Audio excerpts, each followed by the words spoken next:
नाज़रीन, सकाफ़त सां लगापियल रखाण को हथ जो हुनर सिंध में तमाम घट ॾिसण में अचे थो, पर गौसपुर शहर में रखाण को कम अॼु बि वॾे ज़ोर शोर सां जारी आहे।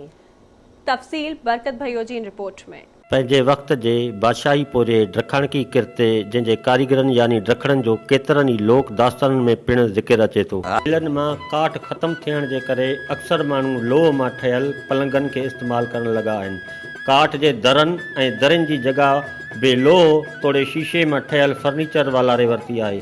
ड्रखाण की किरत जी अहमियत घटिजण ऐं महांगाई सबबि काठ मां ठहियल शयुनि जी क़ीमतूं किरी पियूं आहिनि ऐं ड्रखण सॼे ॾींहं जी महिनत ऐं जफ़ाकशी खां पोइ मुनासिब मुआवज़ो न मिलण सबबि मायूसी जो शिकार थी विया आहिनि। सिंध जे ॿियनि शहरनि जीअं गौसपुर में बि ड्रखाण की किरत मुआशी तौर ते नुक़सान में वञी रही आहे। आवाज़ टीवी न्यूज़ सां ॻाल्हाईंदे कारीगरनि चयो आहे त मेणबतियूं बि अचनि थियूं, उन सां गॾु वारी पनो अचे थो, तेल 200-250 रुपया तेल खाई वञे थो, असांखे वञी सिर्फ़ु 200-300 रुपया बचनि था।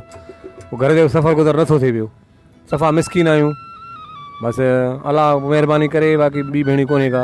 असां इहो खटनि जो कमु कंदा आहियूं, गुज़र सफ़र थिए कोन थो, असांजो गुज़र सफ़र थिए कोन थो, संदुलनि वग़ैरह जो कमु कयूं था, मज़ूरी मिले कोन थी सही, ॾाढो परेशान आहियूं, गुज़र सफ़र कोन थी सघे थो। बसि अलाह खे यादि कयूं वताऊं। खटा बटा ठाहींदा आहियूं, हथ जो हुनुर आहे, डांदरी ठाहींदा आहियूं, बैलगाड़ी ठाहींदा आहियूं, हथ जो हुनुर आहे। ॾाढी महांगाई आहे, पूरत न आहे, का शइ जी पूरत न आहे। 250 रुपया जेको आहे सो गिहु किलो थी वियो आहे, अटो महांगो, हर शइ महांगाई, का पूरत न आहे। बसि मड़े होॾो जो पटे होॾे हणूं था, होॾो जो पटे हुन जा कर्ज़ी थियूं था, हुन जा कर्ज़ी थियूं था।